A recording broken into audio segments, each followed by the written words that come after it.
So I'm using my iPhone and a box, so excuse any fuckery with the camera. And my wife is coming home, so I don't know when she's gonna be home. She just called me saying she's on her way, so I got about a half an hour to film this, to 20 minutes or so. So excuse me if there's interruption while I'm filming, but I'm gonna film it. Bought me a ProChrono DLX. It's a deluxe model, ballistic chronograph, velocity measurements for pistols, rifles, shotguns, arrows, and air guns. Hopefully it'll go down far enough for airsoft. I doubt it. I'll probably have to buy another one. I don't do airsoft yet. I'm looking to get in it. I have a 18-inch 1 in 10 twist PTR 91 GIR, and I have a fuck ton of different kinds of, well, not a fuck ton yet, but I'm working on getting a fuck ton of different kinds of ammunition. And since it's an 18-inch barrel, I don't really have published data for it exactly. It has 15 shots through the bore that I put through there and whatever test shots it is. Same as my Pro Shot timer. I went with Bluetooth on that because, same company even. Look at that. I didn't even think about it. Whatever KCC Competition Electronics or whatever the fuck it is. CompetitionElectronics.com, 815-874-8001.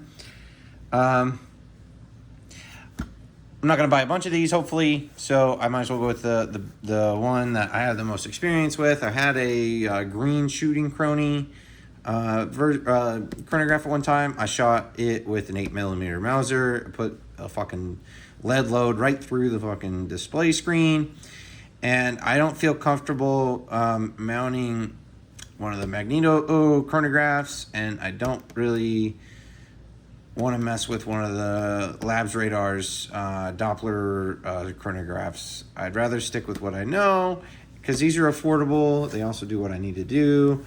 It says the ProChrono DLX can measure almost any type of projectile that travels 20 to almost 10,000 feet per second with an accuracy of 0.5% or better. With proper setup conditions, our chronographs have been measuring almost anything that shoots since 1985. Since it does 20, it'll definitely do BBs. So I'll use this for airsoft and figure it out. I wanted to get the best one that they had within reason. So this style, the best one they had, it appeared to be this one that was in stock. And you can connect it up to your phone. And as you can see, you can connect it up to your phone and just flash low power mode on my phone. So I had to disable that. As you can see, it'll list first shot 946, second shot 939, third shot 906, 941, 961. All of them looks like an iPhone device. I have an iPhone 12 mini. That's what I'm using to film right now. So I'm not going to be able to get into any Bluetooth compatibility stuff right now because I'd have to use my phone or my wife's phone while I'm filming. I'm not too worried about it right now.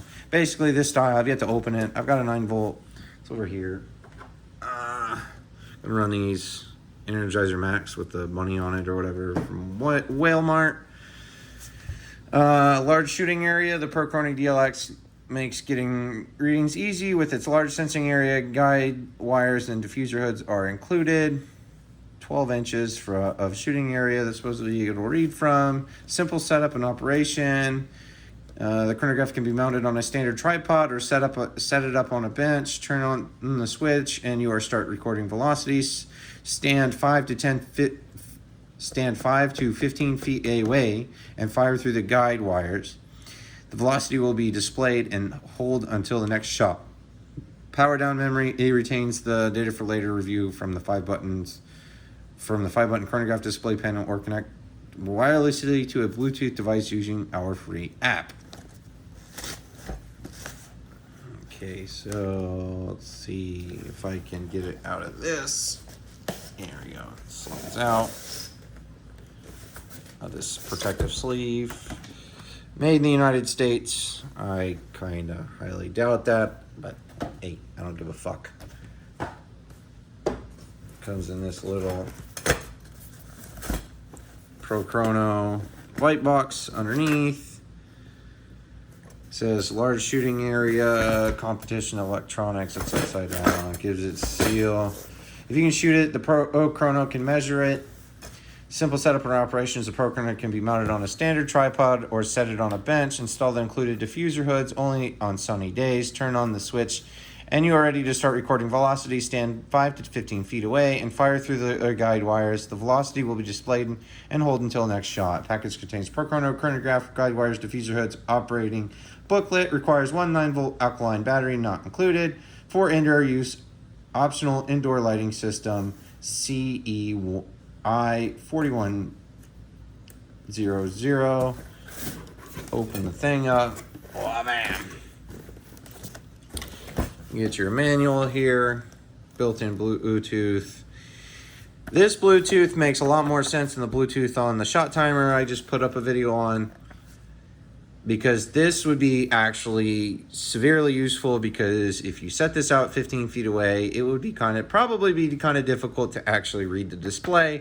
And plus this will give you probably updated stuff. Plus you could screenshot this and send it to whoever, whatever, and capture data and do a bunch of data log entry stuff off of this simple little thing. If you were an expert into Apple, you probably could run an iPad fairly easy and data log the fuck out of shit with Excel off the iPad if you wanted to.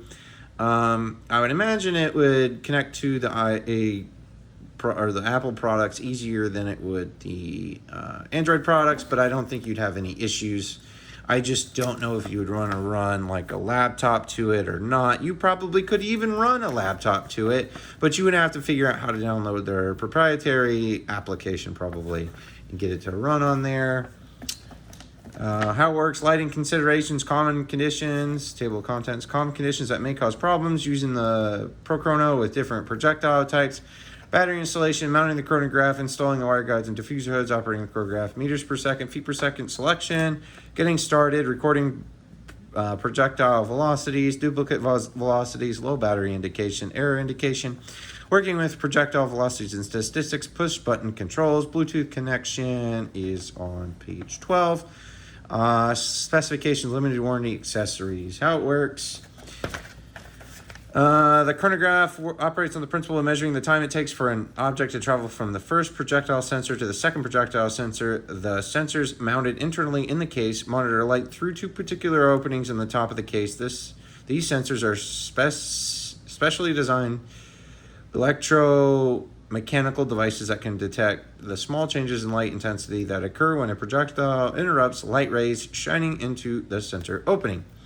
If you can imagine looking up at the sky through a tube, you will gain an understanding of what the sensors see. The only light that it sees is directly above them. Any change in light caused by an object passing over them is converted to a signal that is detected by the chronograph circuitry. It then measures the elapsed time between the light interruptions, converts this to time into velocity, and displays it on the liquid crystal display screen. Lighting conditions. As mentioned above, the chronograph is light sensing device. In the course of use, it must cope with multitude of different lighting conditions: sunny and clear skies, overcast days, low light conditions, reflections, different colors and shapes of projectiles, etc. Although the ProChronograph works flawlessly over a very wide range of conditions, there are times when the environment can affect chronograph performance. The diffuser use may be counterintuitive, but the best natural lighting conditions for use of the chronograph are overcast or cloudy days. This is because the chronograph works best with a diffused light source. For this reason, white plastic diffuser hoods are provided. For clear sunny days, this will ensure the light in the chronograph sensor sees above is homogeneous and scattered and will greatly reduce errors and velocities in mist detection. On overcast days, it's generally better to remove the diffusers. This is because the clouds act as diffusers. So no further diffusion is needed and is advantageous to allow more light into the chronograph. Some common conditions that may cause problems: reflections. On sunny days, reflective projectiles may cause glints, which can induce velocity errors.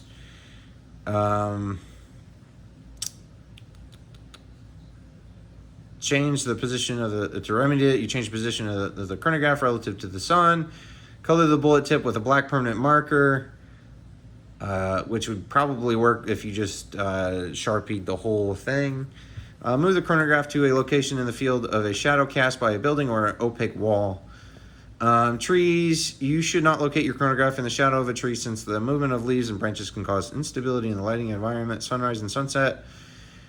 The lighting conditions at sunrise and sunset cause errors due to reflections, skewed shadows, low light levels because of extremely low angle of the sun. Electrical interference is unlikely but possible that the chronograph is close proximity to a radio tower, microwave tower, or a large power facility that could cause errors and functional problems. Avoid the use in areas if you encounter these problems. Any electronic device will get that. It's par for the course for this. Using your chronograph indoors, not enough light, wrong kind of light.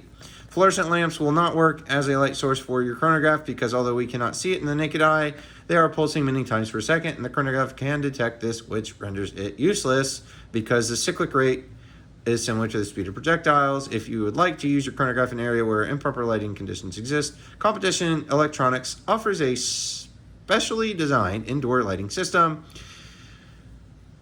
More information on this is found in the accessory section of this manual. Basically, if you were to have, maybe an acre in the backyard and you dug a fucking tunnel and you were shooting in your tunnel, which I wouldn't recommend to do because of the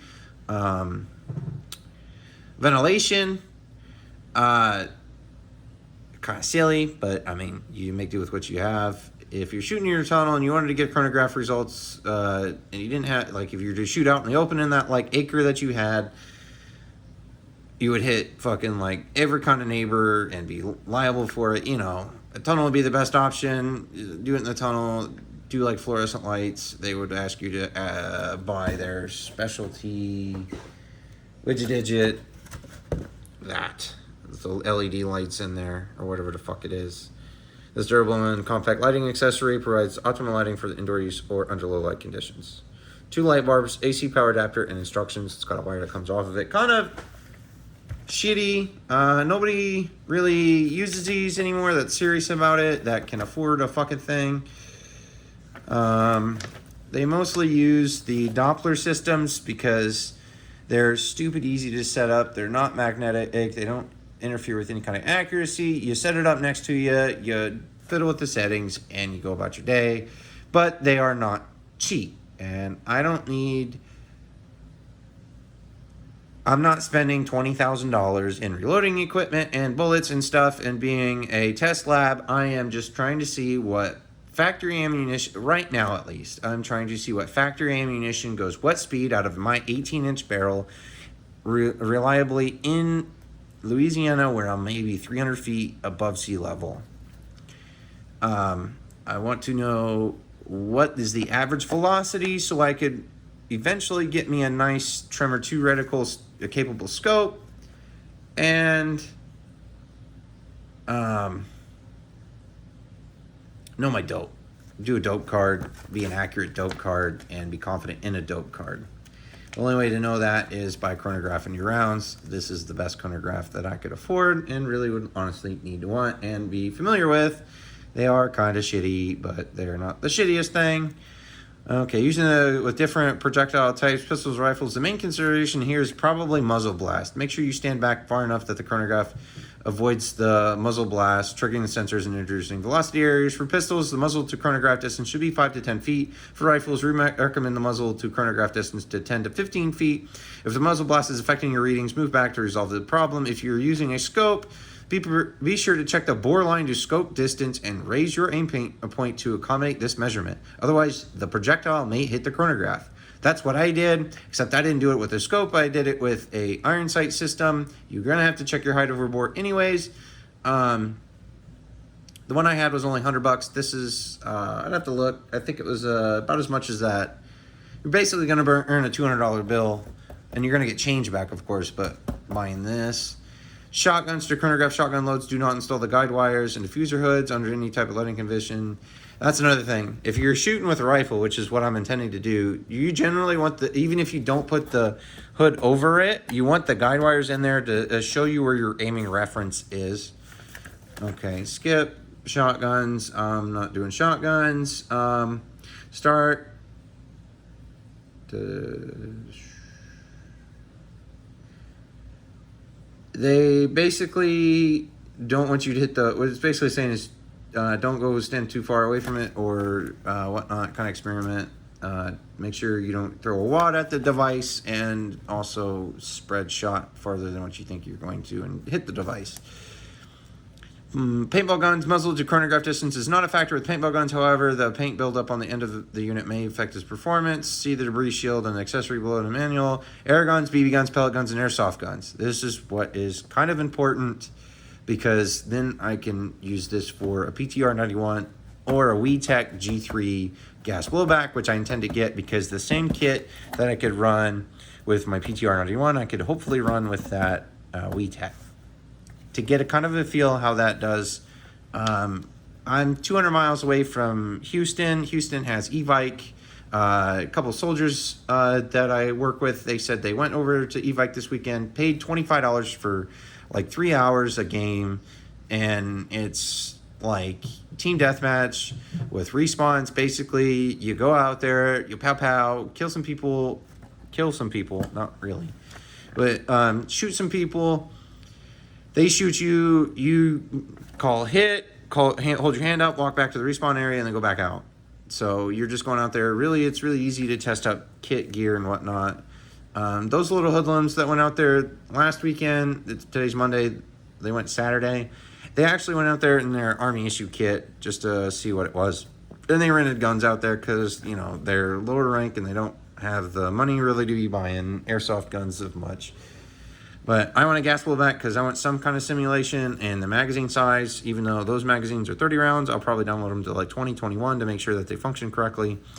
And I can get some good training in on the same thing that I'm going to run in real life. So I would like to see what the velocity is of that WeTech, because supposedly the boys that went said that they limit the feet per second on your air gun because you're shooting inside an old abandoned Walmart. You're so close quarters, you could actually hurt people fairly well. So with being gas blowback, I'm a little concerned about the feet per second. So I'm going to do it. I'm going to call them. I'm going to chronograph it, call them, ask them, hey, what's your limit? And be like, hey, is it just the feet per second, or is it weight and feet per second, like joules, or what the fuck is going on with your restrictions? They haven't technically opened it for the public just yet, because supposedly they just do it as a test bed for now. That airsoft gun is not close to $600. Each magazine is $75 off of Evike. So I'm going to have to put it off and kind of save for it, because not only do you have to, it's like getting a new hobby, but not completely, because some of the stuff that I have now can work with it for gear, but I'm going to have to spend, I've got 4 magazine pouches that hold 2 magazines each on my web gear, on the German web gear I have. So I'm going to have to spend $150 times 4. So that's $600 in magazines alone. And I'm going to have to vet them, because I've had problems with gas blowback before, because I've tried to get into it and they've been bad. But $600 on fucking magazines alone, let alone buying gas and some decent BBs, and it's another $600 for the weapon. So it's $1,200, $1,500, easy $2,000, depending on what all you buy. If you buy basically the airsoft gun, the magazines, green gas, decent BBs, and a face mask, I could see it easily getting $1,600, $1,700, even if you buy cheap shit, except for the weapon. You know what I'm saying? For like face mask, goggles, and anything else you might need that would be dedicated just for airsoft. But anyways, muzzle to chronograph distance is not a factor with these types of air guns. The main issue is that BBs are probably one of the most difficult projectiles to measure using light-based techniques, because they are so small and shiny. However, with proper setup and lighting conditions, the ProChrono DLX will measure them reliably. I have seen black colored BBs, and I imagine with what they've said previously in this, that would be what you would want to use to chronograph, is some dark green or black BBs, so that way it would occlude shiny light. So battery installation, begin by installing a new 9-volt alkaline battery in your chronograph compartment. There's also space to store a spare. You can expect at least 20 hours of operation from a new battery, alkaline. Mounting the chronograph must be placed on a sturdy table or mounted to a tripod that is molded. Tripod using its molded in 1/4 by 20 threaded insert. Be careful to prepare adequately for windy conditions, especially if you're using a tripod. The diffusers make the chronograph susceptible to wind gusts. And it just kind of goes over it. Review button, string change, all that other stuff. I'm already at 20 minutes. Excuse me for long video. Duplicate velocities will be 1. Low battery indication will be batter. Error was ERR. String shot navigation. Push button control, string change. Review shots for string. Extreme spread is ES, standard deviation is SD. If you're familiar with chronograph videos, I have a couple on the channel from way back in the day from that chronograph of when I was shooting a Mosin with some buckballs with some wax to seal them on there with like a couple of grains of powder on a steel Berdan primed copper washed case because I was pulling bullets.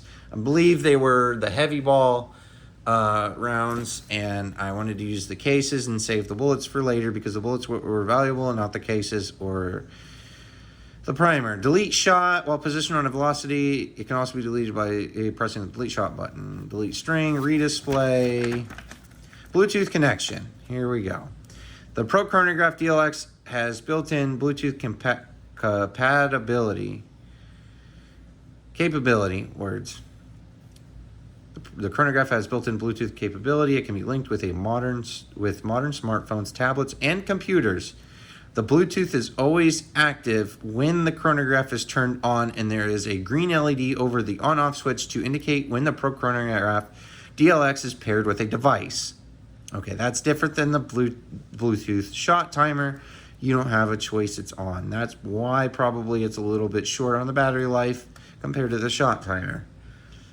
For mobile apps, check to make sure your device has Bluetooth enabled. Secure or search the device's app store for Competition Electronics Digital Link.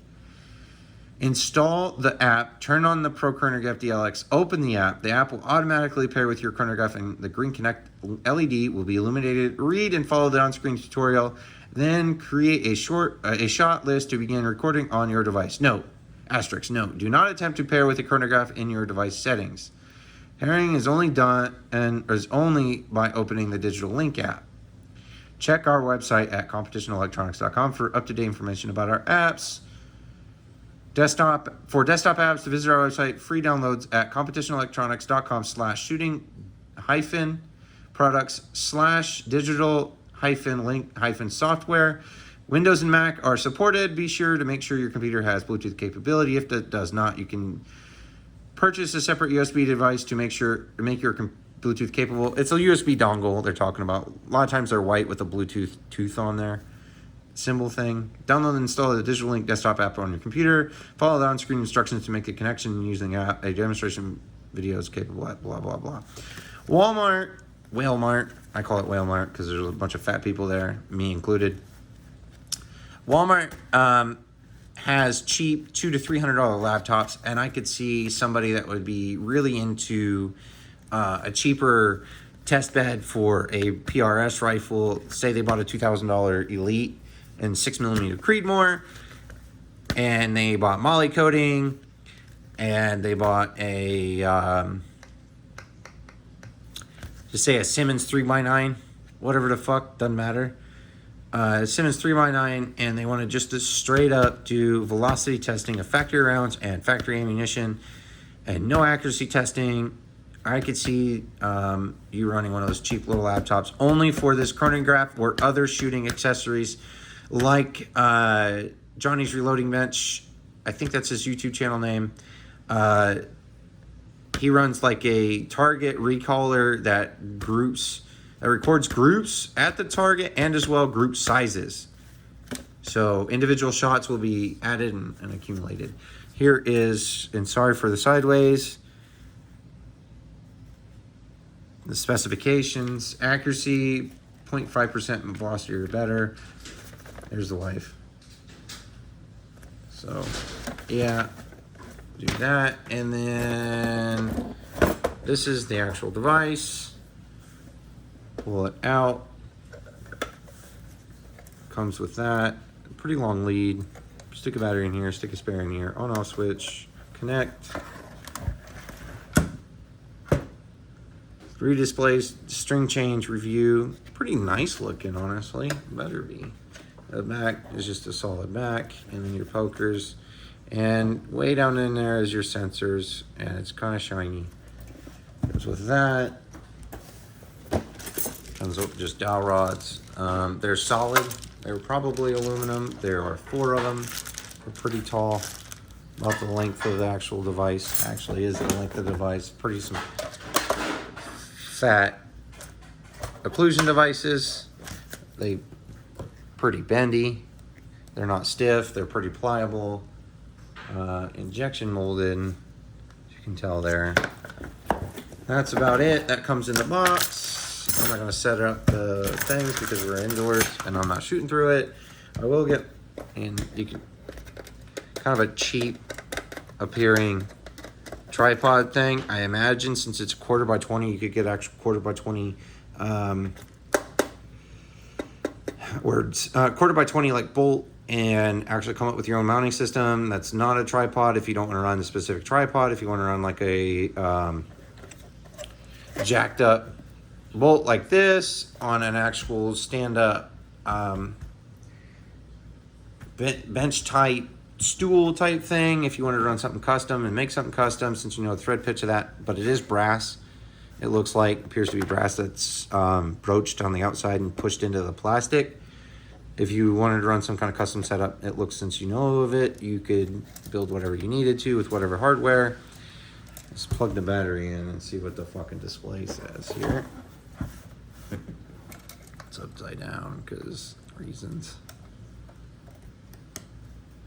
Blah. All right, push that in. Let me get my spare battery.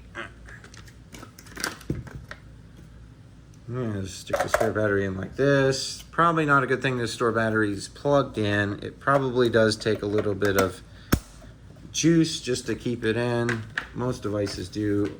Most devices accept radio interference, and most devices make high frequency noise. I don't hear that because I'm half deaf. Bah, on. Ready. Look at that. Watch this. Let me see if I can run my hand across it. One. Fleet shot string.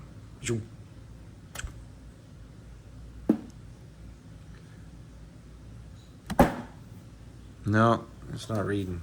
Oh, okay. I'll have to fucking... I don't have anything I can shoot across it right now. I don't know what... Well, I guess I got Nerf guns somewhere, but I ain't too worried about it. More videos will come on this. Review 1, nothing. Change string 2. Okay, so redisplay, delete string, delete shot. Oh, yep, see it reflashed that one. Yep, 1. Review.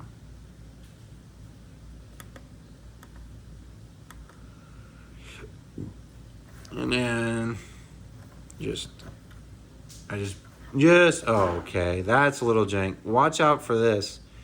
Watch, I'll just barely bump it. See? Sorry for the glare. Just barely push it. Didn't even cam over that bump in it, the detent, and it restarted. Hear the nice clack clack? If I push, oh there. Maybe it's just new. Maybe you just gotta wear it in. But yeah, that's that. I'll do more videos on it. Digital link. Looks pretty cool. So, it looks pretty solid. I'm not gonna take it apart, but rattles, probably because of the batteries, but you can probably fix that by putting padding in there if you don't want it to rattle. I don't think it makes that much difference. It's not that heavy, actually. I don't have a scale to weigh it.